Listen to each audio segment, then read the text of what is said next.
Have you ever wondered what you would do if everything in your life was taken away from you in a single day? Your future, your career, the love of your life, your freedom, and the worst part? You did absolutely nothing wrong. Tonight's story is about betrayal, revenge, patience, and one of the greatest comeback stories ever written. This is the story of the Count of Monte Cristo. And trust me, the deeper we go into this story, the harder it becomes to stop listening. Because this isn't just a classic novel, it's a masterclass in what happens when an ordinary man loses everything and decides to become something extraordinary. Our story begins in France. A young sailor named Edmond Dantes is returning home after a long voyage at sea. He's only 19 years old, but everyone around him sees greatness in him. He's smart, hardworking, loyal, the kind of guy people naturally trust. As the ship approaches the harbor of Marseille, Edmond can't stop smiling because he has everything he has ever wanted. His captain has died during the voyage, and Edmond is about to be promoted. He'll become the new captain of the ship. For a young man from a humble background, this is life-changing. But that's not even the best part. Waiting for him back home is Mercedes, the woman he loves, the woman he's planning to marry. For Edmond, life couldn't possibly get any better. But sometimes, your happiness becomes someone else's reason to hate you. Because while Edmond is celebrating his future, 3 men are quietly watching him. And each one has a reason to want his life destroyed. The first is Danglars, a fellow sailor, ambitious, jealous, bitter. He wanted power. He wanted influence. And Edmond's promotion stood directly in his way. The second is Fernand, Mercedes' cousin, a man secretly obsessed with her. He has loved her for years, but Mercedes only has eyes for Edmond. Every smile she gives Edmond feels like a knife twisting in Fernand's chest. Then there's Villefort, a young prosecutor with a promising political career. At first glance, he has no reason to harm Edmond, but fate is about to hand him one. 3 men, 3 different motivations: jealousy, desire, self-preservation. Together, they become a nightmare. Edmond has no idea any of this is happening. He's too busy preparing for the happiest day of his life. The wedding celebration is filled with laughter. Friends gather around. His father beams with pride. Mercedes looks radiant. Everything feels perfect. Then the soldiers arrive. The room falls silent. Edmond is arrested in front of everyone. Confusion spreads across his face. There must be some mistake. He's innocent. Surely this will all be cleared up quickly. Right? Wrong. Someone has accused Edmond of being a traitor, a supporter of Napoleon, a dangerous political criminal. The evidence? A letter. A letter Edmond was asked to deliver during his voyage. He never even read it. He simply honored the dying wish of his former captain. Now that simple act threatens to destroy his life. Edmond is brought before Villefort. At first, Villefort seems reasonable. He questions Edmond carefully. He quickly realizes that this young sailor isn't a criminal. He's honest. Naive, perhaps, but innocent. For a brief moment, it looks like justice might prevail. Then Villefort reads the name written on the letter, and everything changes. Because the letter is addressed to Villefort's own father, a man connected to Napoleon. If this information becomes public, Villefort's career will be ruined, his ambitions destroyed, his future shattered, and so he makes a choice, a terrible choice. He sacrifices an innocent man to save himself. He burns the letter, looks Edmund in the eye, and lies. Edmund believes he's about to be released. Instead, he's secretly sentenced to disappear. No trial, no explanation, no chance to defend himself. He's taken to Chateau d'If, a fortress prison isolated on a rocky island, a place people rarely leave alive. Can you imagine what that feels like? One day you're planning your wedding. The next day you're locked in a stone cell, alone, forgotten, with no idea why. At first, Edmund refuses to accept reality. He demands answers. He pleads for justice. He believes someone will come for him. Days become weeks. Weeks become months. Months become years. No one comes. Hope begins to rot inside him. His father isn't there. Mercedes isn't there. The world outside keeps moving without him. Eventually, despair wins. Edmund stops fighting. He stops speaking. He starts wondering whether death might be easier.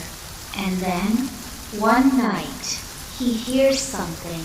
A scratching sound, faint, rhythmic, coming from behind the wall. At first, he thinks he's losing his mind. But the sound continues. Night after night. Someone is digging. Someone else is alive in this prison. For the first time in years, Edmund feels something he thought was gone forever. Hope. On the other side of the tunnel is an elderly prisoner named Abbé Faria, and meeting him changes everything. Faria isn't broken. He isn't bitter. He's brilliant, a scholar, a scientist, a philosopher, a teacher. In another life, he might have changed the world. Instead, the world buried him underground. But prison couldn't imprison his mind. Faria begins teaching Edmund languages, history, mathematics, science, politics, strategy, human nature. The young sailor who entered prison slowly disappears. In his place, someone new begins to emerge. Stronger, smarter, sharper. Years pass. Faria becomes the father figure Edmund desperately needed. And Edmund finally tells someone the truth about what happened to him. Together, they piece the puzzle together. The jealousy, the betrayal, the conspiracy. For the first time, Edmund understands exactly who destroyed his life. Danglars, Fernand, Villefort. The names burn into his memory. But Faria gives Edmund something even more valuable than knowledge. He shares a secret, a treasure, hidden on the island of Monte Cristo. A fortune beyond imagination. Enough wealth to reshape destinies. Enough power to challenge kings. Enough resources to turn revenge into reality. At first, it sounds impossible, a fantasy created by an old prisoner, but Faria provides details, precise instructions, specific locations. He has no doubt the treasure exists. Then tragedy strikes. Faria suffers a seizure. Edmund desperately tries to save him, but deep down, they both know time is running out. Before he dies, Faria gives Edmund one final gift. He tells him something that changes everything. He says, "Never forget that until the day God chooses to reveal the future to mankind, all human wisdom is contained in these two words, wait and hope. Wait and hope." Shortly afterward, Faria dies. Edmund is devastated. He has lost the only true friend he has known in years. Then a dangerous idea forms in his mind. The prison guards sew dead prisoners into burial sacks before throwing them into the sea. What if, instead of burying Faria, they buried Edmund? The plan is insane. If discovered, he'll be executed immediately. If successful, he might finally be free. Edmund climbs into the burial sack. He takes the place of the dead man who gave him back his purpose. He waits in darkness, unable to breathe properly, listening. The guards arrive.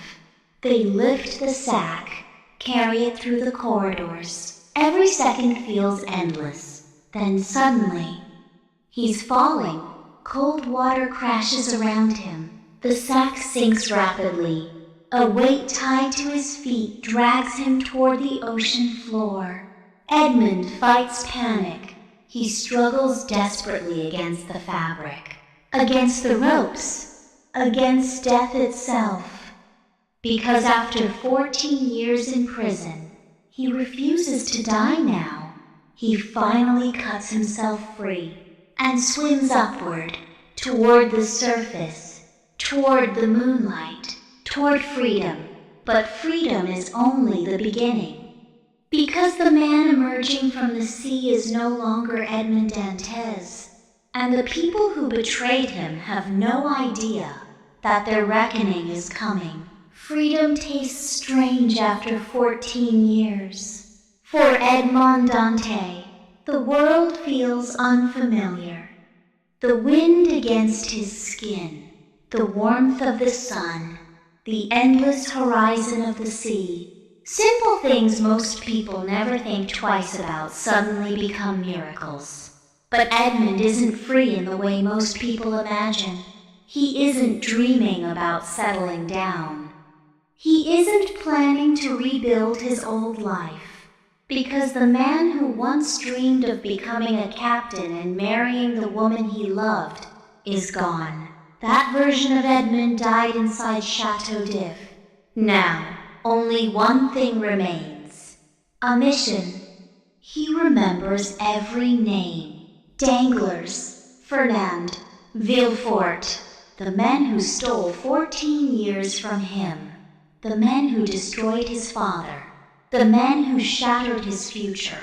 But before revenge comes power, and before power comes the treasure. Edmund carefully follows the instructions Abbé Faria left behind.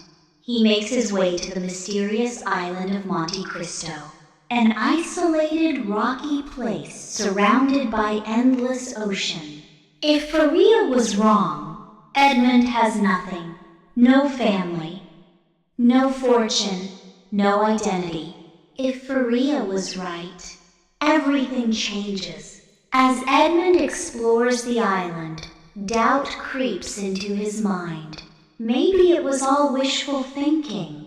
Maybe an old man facing death simply wanted to give his friend hope. Then, he finds it. Hidden deep within a secret chamber lies a treasure beyond imagination. Gold coins, diamonds, jewels, precious artifacts. Enough wealth to buy influence, enough wealth to shape destinies, enough wealth to become untouchable. Edmund stands there in silence. After years of starvation, darkness, and despair, fortune has placed the entire world at his feet. But here's the question. What would you do with unlimited resources? Would you chase happiness? Would you seek peace? Or would you settle old scores? Edmund already knows his answer. He disappears from public view. Months pass, then years. And slowly, a legend begins to emerge. A mysterious nobleman appears across Europe, elegant, intelligent, unbelievably wealthy. He speaks multiple languages effortlessly. His knowledge seems endless. His confidence commands every room he enters. People whisper about him. Who is he? Where did his fortune come from? No one knows. He introduces himself simply as the Count of Monte Cristo, and nobody suspects the truth. Because nobody is looking for a young sailor named Edmond Dantes, especially not the men who betrayed him. Time has changed all of them. Danglars has become a powerful banker, wealthy, respected, greedy beyond measure. Fernand has transformed himself into a celebrated military hero. He married Mercedes, the very woman Edmond once planned to spend his life with. Together, they have a son. From the outside, their lives appear perfect. Villefort has climbed the political ladder, a respected prosecutor with influence and authority. They all moved on. They all prospered, built on the ruins of another man's life. But revenge, when served properly, requires patience. Edmund doesn't rush. He studies them, learns their habits, discovers their weaknesses. Because revenge isn't just about punishment. It's about precision. One by one, he begins setting the pieces in motion. His first major target is Danglars. Now, Danglars has one true religion: money. He trusts numbers more than people. He measures human worth in profit margins. The Count understands this perfectly. Instead of attacking directly, he earns Danglars' confidence. He presents himself as an extraordinarily wealthy aristocrat. Sophisticated, refined, impossible to ignore. Danglars sees opportunity, and greed blinds intelligent people faster than ignorance ever could. The Count begins encouraging Danglars' risky investments, carefully, subtly, never pushing too hard. Just enough to let Danglars convince himself that every decision is his own. That's the genius of it. People rarely question choices they believe they made independently. Meanwhile, the Count extends kindness toward those who remained innocent. Because this story isn't revenge for revenge's sake. It's also about justice. He secretly assists people who once helped Edmund, rewarding loyalty, restoring hope, proving that suffering hasn't completely destroyed his humanity. But revenge always comes with a cost. And sometimes, that cost is your soul. One evening, the Count attends a social gathering. Among the guests is Mercedes, the woman he once loved beyond reason. Time freezes. She looks older now, wiser. Sadness lingers behind her eyes. For a moment, the carefully constructed mask threatens to crack. Because beneath the title, beneath the wealth, beneath the strategy, part of Edmund still exists. Mercedes studies him closely. There's something familiar about this mysterious Count. Something in his voice.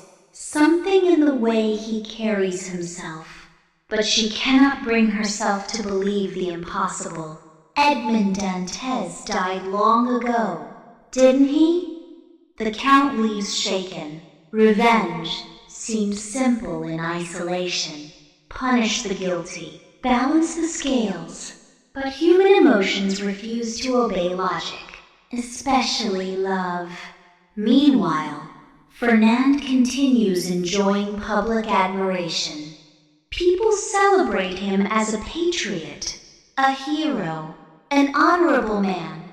But the Count has uncovered truths buried beneath Fernand's reputation. Dark truths. Acts of betrayal committed during war. Secrets powerful enough to destroy everything Fernand built. And Villefort? His carefully maintained image of righteousness hides corruption, deception, and devastating family scandals. The Count realizes something profound. His enemies already carry the seeds of their own destruction. He simply needs to expose them. Still, questions linger. Is revenge truly justice? Or is it another form of imprisonment? After all, Edmond escaped Chateau d'If. But perhaps another prison still exists. One built from obsession, hatred, memory. As his plans advance, innocent people begin getting caught in the crossfire. Children who had nothing to do with their parents' sins. Spouses unaware of hidden crimes. Lives connected through circumstances beyond their control. The Count notices, and for the first time, hesitation enters the equation. Because revenge is clean in theory, messy in reality. Yet the machine he built has already started moving, and machines rarely stop easily. Danglars' financial empire begins trembling. Fernand's reputation faces scrutiny. Villefort's secrets inch closer toward daylight. The Count watches carefully from the shadows, calm, composed, patient. But beneath that polished exterior, storms rage. Because every step forward forces him to confront one terrifying possibility. What happens after revenge? What remains once your life's purpose is complete?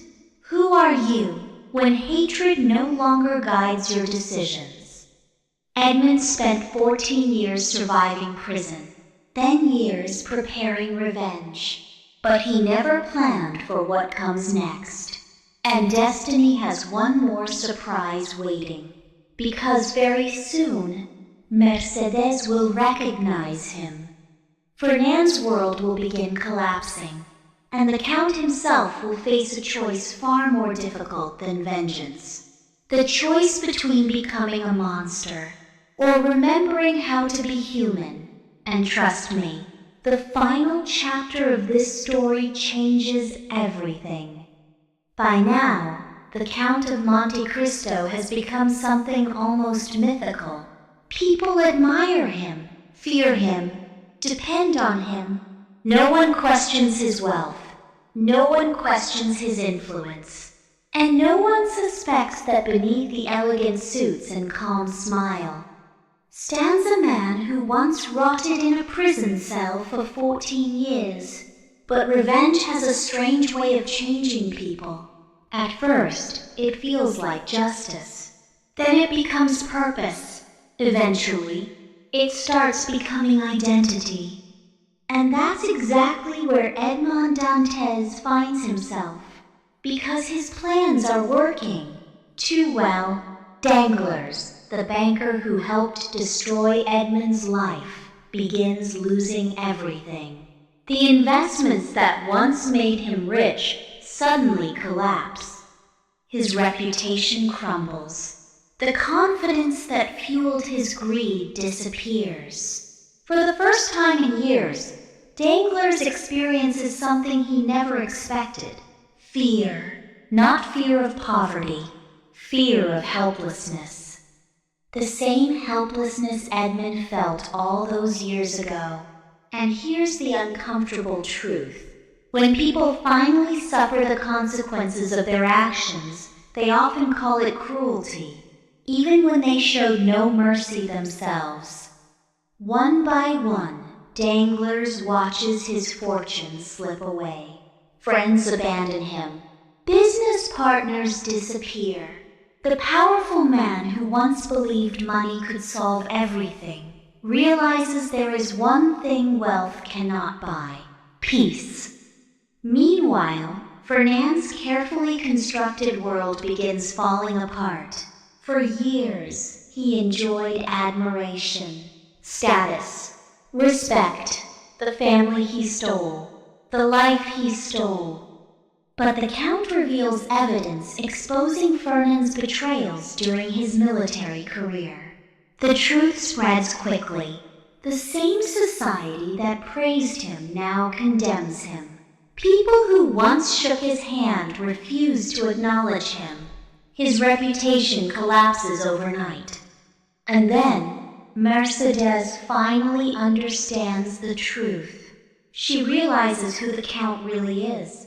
Edmond Dantes, the man she never stopped mourning. Imagine that moment. The person you believed dead, standing right in front of you. Changed. Older, harder, wearing another man's name. Mercedes approaches him not with anger, but sorrow. She asks the question no one else dared ask. What happened to you? And beneath all the layers of revenge, Edmond remembers. He remembers the young woman waiting by the harbor, the dreams they once shared, the life that could have been. Mercedes doesn't defend Fernand's actions. She doesn't justify betrayal. Instead, she pleads for her son, Albert, an innocent young man, a son who had nothing to do with the sins of his father. And suddenly, revenge becomes complicated again, because vengeance feels satisfying when villains exist only in stories.